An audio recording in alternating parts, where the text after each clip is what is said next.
Chaque saison, on entend parler de flop. Un flop, ça peut être différentes situations. Ça peut être un joueur qui a coûté vraiment trop cher et qui ne répond pas aux attentes par rapport à ce prix. Ça peut être un joueur qui tout simplement n'a rien à faire dans un club dû à son niveau et dû au statut du club en question. Ou ça peut être un joueur qui n'est jamais présent dû à des problèmes physiques et donc souvent à l'infirmerie. Et Liverpool est un club qui se gère plutôt bien sur le marché des transferts, en tout cas ces dernières années. Mais Liverpool a aussi connu pas mal de flops. C'est aujourd'hui le sujet de la vidéo. Je vais vous faire mon top 10 des pires flops qui sont passés par Liverpool. Mais avant de commencer la vidéo, n'hésitez pas à vous abonner, à liker, à partager et à commenter. C'est parti!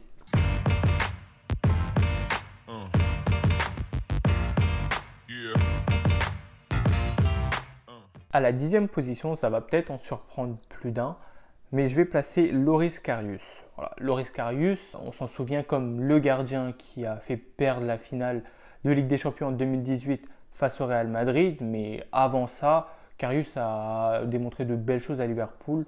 Il a fait 2 saisons, vraiment, il a joué une cinquantaine de matchs à Liverpool en 6 ans au club. Donc voilà, je le mets à cette 10e place parce que je ne peux pas oublier les 2 bourdes monumentales qu'il a faites. Même si, d'après certaines rumeurs, il aurait eu une commotion cérébrale durant le match, ce qui a altéré ses performances. Mais bon, voilà. Je le mets à cette place-là parce que c'est quand même 2 erreurs dans un moment important. Mais sinon, on n'a pas cassé la banque pour se l'offrir. Après ces 2 erreurs, il y a eu l'arrivée d'Alisson qui a totalement fait basculer la dimension de Liverpool. Et sinon, Loris Karius, on ne l'a plus vu depuis sous les couleurs de Liverpool. À la 9e position, voici le premier joueur de la liste qui, je pense, n'a pas fait du tout un passage en mode qui marquera les esprits de Liverpool. Je pense même que beaucoup de supporters l'ont oublié et je pense même que beaucoup de fans de foot en général ne savaient même pas qu'il était passé par là. Ce sera Luis Alberto, aujourd'hui qui évolue au Qatar mais qui a eu une très très bonne période à la Lazio. Je le mets comme un flop parce qu'il a joué que une dizaine de matchs à Liverpool. Il arrive en provenance de l'Espagne, voilà. Il n'arrive pas à s'imposer tout simplement. Il arrive en 2013 et voilà, il n'arrive pas à s'imposer et ensuite il enchaîne les prêts en Espagne. Et finalement, c'est à la Lazio qui formera un superbe duo avec Ciro Immobile par ailleurs, où il finira même à un moment donné meilleur passeur de Serie A. Donc c'est un flop dans le sens où il a réussi après ailleurs, du coup, mais à Liverpool, voilà quoi, on reste vraiment sur notre fin et je pense que beaucoup de gens ont oublié son passage ou même ne sont pas au courant qu'il a porté les couleurs de Liverpool un jour. Donc voilà. À la 8e position, alors là c'est un cas spécial. C'est un cas spécial. Ricky Lambert. Les plus anciens connaissent sûrement, mais franchement, les nouveaux, écoutez le nom, Ricky Lambert. C'est inconnu au bataillon, je pense, aujourd'hui. À part pour ceux, comme je dis, qui ont suivi l'APL il y a 10-15 ans. Voilà quoi. Donc, Ricky Lambert arrive à Liverpool lors de la saison 2014-2015. Et avant ça, il faisait une superbe saison à Southampton. Il avait 30 ans, quoi. Et il a inscrit 15 buts en PL. À ce moment-là, 15 buts, c'est très très haut, quoi. Mais il a 30 ans au moment où Liverpool le signe et on se dit, c'est quoi ça? Liverpool, à ce moment-là, va rejouer la Ligue des Champions. Donc voilà, transfert étonnant, quoi. Et c'est un flop total, quoi. Puisqu'il fera qu'une saison à Liverpool où il inscrira 3 buts en 36 matchs. Et petite info, je ne savais même pas qu'il avait été formé à Liverpool. Donc voilà, un retour au bercail raté pour Ricky Lambert. À la 7e position, c'est un joueur que les suiveurs du championnat espagnol connaissent très très bien puisqu'il s'agit de Iago Aspas. Ouais, Iago Aspas, légende du Celta Vigo, qui est passé à Liverpool entre 2013 et 2014. Voilà. Il provenait d'ailleurs du Celta Vigo où il avait inscrit une cinquantaine de buts en 130 matchs. Donc on se dit que voilà, c'est une bonne pioche du côté de Liverpool.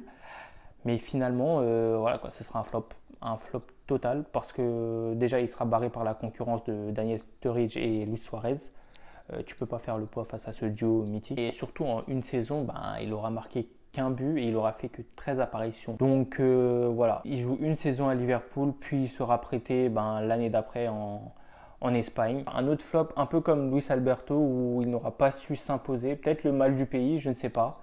Peut-être que la météo de Liverpool et l'accent et la vie à Liverpool ne leur a pas convenu. Pour un joueur qui après son départ de Liverpool, réussira pour son retour au Celta Vigo après. J'ai tendance à dire que les joueurs qui partent de Liverpool ont l'habitude de sous-performer après. C'est pas le cas pour Luis Alberto et Iago Aspas en l'occurrence. À la 6e place, c'est un transfert que jusqu'à l'heure d'aujourd'hui, je ne comprends pas. J'ai même pas les mots. C'était un transfert, mais comment on appelle, un panic buy, voilà. Un achat de secours, voilà, à la dernière minute. Arthur Melo. Pourquoi on est allé acheter Arthur Melo? On l'a pris en prêt, heureusement, on l'a pris en prêt une saison, lors de la saison 2022-2023. Il y avait une option d'achat fixée à 37,5 millions d'euros. Mais heureusement que c'était juste une option d'achat. Mais parce que la douille qu'on s'est prise, c'était grave. C'était franchement grave. Arthur Melo, il aura joué un match. Un match. C'était une entrée face à Naples en Ligue des Champions. Naples qui nous avait foudroyé ce jour-là. Foudroyé, tout simplement. Donc en termes de flop, même s'il n'a pas beaucoup joué, même s'il n'a rien coûté à part son salaire, je suis désolé, c'est quand même un flop. Parce que après, il est retourné à la Juve, mais ça n'a pas marché. C'est dommage parce que je le voyais comme un très bon espoir quand il a commencé au Barça, mais bon. Voilà quoi, vraiment un passage à oublier. Bon, là, c'est clairement le banc des accusés. À la 5e position, c'est un joueur que je n'apprécie pas du tout. Je n'étais pas du tout content de sa venue. D'autant plus que c'est un poste hyper particulier, le poste de gardien de but. Mon entourage sait à quel point je n'aime pas ce joueur. Adrian. Liverpool est allé chercher Adrian en tant que deuxième gardien. On va le chercher à West Ham, alors que voilà, c'est un gardien expérimenté, il a une centaine de matchs en Première Ligue, donc on se dit voilà, en tant que deuxième gardien, c'est vraiment bien. Il aura joué 5 saisons à Liverpool, de 2019 à 2024, et il aura joué que 26 matchs. C'est trop déjà pour moi. Et le problème, c'est que Adrian a joué des matchs super importants, dont 2. Le premier contre Aston Villa, où il se prend 7 buts. Il est fautif sur plein de buts. Et le deuxième, j'en ai encore des... Le choulisme n'est pas mort. Le choulisme vit toujours. Bah oui. Qui était au cage à ce moment-là? Qui était au cage? Qui relance l'Atlético de Madrid lors de ce 8e de finale en 2020 à Anfield? Bah oui, on a créé un mème. Oh, Diego Simeone. Heureusement que Keller est revenu dans les rangs après et a pris sa place, quoi, parce que le gars là, il était juste là pour décorer. Non, franchement, heureusement qu'on s'est débarrassé de lui, quoi. Bref, à la 4e position, alors je sais que ça va peut-être faire polémique, sera Naby Keita. Alors Naby Keita, ça peut faire polémique, mais je vais expliquer pourquoi ça fait polémique après. Donc Naby Keita arrive pour 60 millions d'euros quand même. 60 millions d'euros en provenance de Leipzig. C'est à ce moment-là l'un des transferts les plus chers de l'histoire de Liverpool. Il y a une certaine pression et une attente envers ce joueur. Et franchement, il a beaucoup été freiné par les blessures, d'où le fait que je le mette en flop. Et sur le terrain, il aura montré pas assez de satisfaction à mon goût. Je retiens notamment la saison 2022, 21-22, où il fait une bonne année, mais où il est quand même freiné par les blessures. Au final, Naby Keita, il aura joué 129 rencontres avec Liverpool en 6 ans. C'est pas beaucoup. En plus de ça, quand il était en forme, quand il était prêt physiquement, il ne s'imposait pas forcément face à la concurrence qu'il y avait à Liverpool. Je pense qu'il aurait pu s'imposer dans cet entrejeu. Il ne l'a pas fait malheureusement. Et là où je dis que ça peut faire polémique, c'est que c'est un peu le même cas de figure que Thiago Alcantara. Parce que Thiago Alcantara aussi se blessait énormément. Mais Thiago Alcantara nous aura fourni en tout cas une saison quasi pleine et où il aura clairement montré en quoi c'était l'un des meilleurs milieux d'Europe. Et voilà quoi, il a porté ce milieu de Liverpool en 2022. Naby Keita à la 4e position, notamment dû à son prix élevé. Le top 3, je tiens à l'annoncer, c'est que des buteurs. Liverpool a un problème avec les buteurs. On a été béni avec Firmino, Luis Suarez et Fernando Torres. Mais sinon, Darwin Nunez, fais très attention. Tu sais que je t'aime beaucoup, mais fais attention. T'es le joueur qui a coûté le plus cher à l'histoire de Liverpool et t'es un buteur. Rentre pas dans les flops. Voilà. En 3e position, pourquoi on l'a allé chercher lui aussi? Andy Carroll. Andy Carroll, il arrive en 2011 dans les années sombres là, de Liverpool, vraiment. Et il arrive pour 40 millions d'euros. À l'époque, 40 millions d'euros, c'est archi cher. Et la preuve, c'est le transfert le plus cher entre clubs anglais. Il provient de Newcastle. Et à ce moment-là, il y a Suarez qui vient d'arriver également. Et c'est aussi dû au départ de Fernando Torres pour le rival Chelsea. Il a du mal à s'adapter. Dans son jeu, c'est médiocre, quoi. Mais comme tout Liverpool à ce moment-là. Mais donc voilà, pour le prix que ça a coûté à ce moment-là et son rapport, quoi, tout simplement par rapport à ce prix, c'est obligé de le mettre en flop.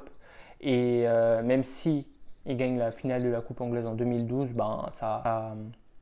ça dédouane pas quand même son passage du coup raté à Liverpool. Il aura fait qu'une saison à Liverpool avant de s'envoler pour West Ham United en prêt puis définitivement. En 58 matchs avec Liverpool, il aura marqué que 11 fois. Bon, j'ai beaucoup hésité entre le deuxième et le premier, entre qui mettre en première place et en deuxième. Mais bon, en deuxième place, je pense que beaucoup l'ont oublié. Les fans de la Première Ligue d'il y a 10 ans connaissent vraiment ce buteur. Franchement, c'est un buteur référence en Première Ligue, mais qui a flop à Liverpool. Encore une fois, un buteur qui a flop. Christian Benteke. Avant de signer à Liverpool, Christian Benteke, il joue à Aston Villa. Il joue 3 saisons à Aston Villa et purée de pommes de terre. Mais il était fort.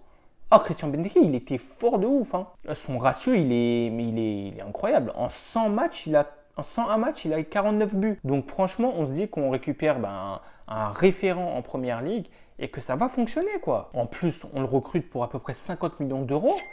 Mais franchement, c'était un vrai pari, quoi. Mais un pari en mode assumé parce que c'est un joueur donc référent de Première Ligue. Malheureusement, il n'arrivera jamais à s'imposer. Je ne sais pas si c'est le fait de porter le maillot de Liverpool qui est trop lourd pour lui. Mais voilà, quoi. En 42 matchs, il aura marqué 10 buts, quoi. 10 buts. Alors que tu en mettais 50 en 100 matchs avec Aston Villa, tu en mets. Voilà, quoi. C'est dommage. J'ai un moment marquant de lui, quoi. C'est à Old Trafford où il met une magnifique bicyclette, mais bon, on perd le match en plus. Donc voilà, le même match où Anthony Martial se révèle aux yeux de tous en provenance de Monaco, là, à United, il fait la misère à notre défense. Mais voilà, quoi, genre c'est le seul moment de Christian Benteke que j'ai en tête et c'est dommage. Le premier, je ne sais pas si vous avez deviné, mais ça semble logique. Il ne reste plus qu'un gros nom qui a vraiment flop à Liverpool, connu de tous. Le bandit. Ah là là, Super Mario. Déjà, je ne comprends pas, c'est pas dans l'ADN de Liverpool d'aller chercher un joueur comme Mario Balotelli vu le personnage que c'est. Déjà, ça, c'est pas compréhensible. Voilà, ça n'a pas fonctionné, tout simplement. Ça a été un flop monumental. C'est dommage, c'est un flop alors qu'il a une bonne équipe autour de lui. Il a le duo Sturridge-Sterling quand même qui est en forme à ce moment-là. Il a encore Gerrard derrière. Donc voilà, quoi. Heureusement qu'on a mis que 20 millions d'euros. Mais voilà, quoi, c'est un super flop, quoi. Voilà. Il fera qu'une saison. 28 matchs, 4 buts. C'était mon top 10 des pires flops de l'histoire de Liverpool. N'hésitez pas à me dire ce que vous en pensez en commentaire et à me dire vos flops pour vous et les équipes que vous supportez. Et même si vous voyez d'autres flops que je n'aurais pas mentionnés à Liverpool, n'hésitez pas à les dire. N'hésitez pas à liker la vidéo, à vous abonner et à activer la petite cloche pour les prochaines vidéos qui sortiront bientôt. D'ici là, moi je vous dis prenez soin de vous.